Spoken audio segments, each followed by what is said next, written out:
Non, bah, je voulais aborder exactement le même sujet. C'est que la petite présidente de Génération Identitaire, c'est une Non, gamine. porte-parole, porte-parole. Ouais, porte-parole, ouais. De toute façon, ça a été dissous, donc elle est plus porte-parole de rien. Et ben, elle a pris une peine de prison avec sursis, mais c'est quand même une peine de prison. C'est un marqueur fort pour une gamine, hein. Ça doit quand même lui faire peur. Et puis à sa famille, parce qu'on sent que c'est une fille de bonne famille, vu son prénom et son nom de famille.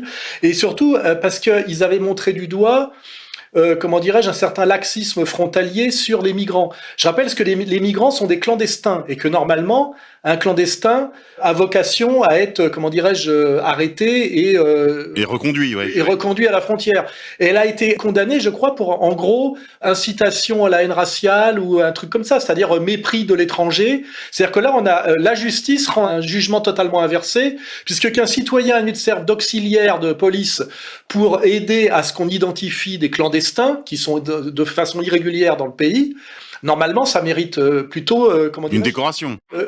oui, une décoration. C'est même, je crois, ça fait partie du droit français, je crois. Absolument, on a le droit d'intervenir et de faire cesser une infraction, absolument. Exactement. Et là, c'est l'inverse. Elle est condamnée pour une attitude anti-migrant. Et on voit bien d'ailleurs que ces migrants aujourd'hui, ça nous amène à un autre sujet, ont comme fonction accessoire de surveiller les passes sanitaires des citoyens français dans certaines situations. C'est-à-dire que là, et on peut difficilement aller plus loin là, hein, dans le fait qu'un type qui est illégalement sur le territoire te contrôle, toi, citoyen français. C'est ça, il te demande ton passe, et toi, si tu lui réponds, est-ce que tu peux me montrer tes papiers d'identité et ton autorisation de séjour, tu vois, genre, c'est-à-dire que là, c'est difficile de faire plus, mais je pense qu'on va encore arriver à faire plus. Hein.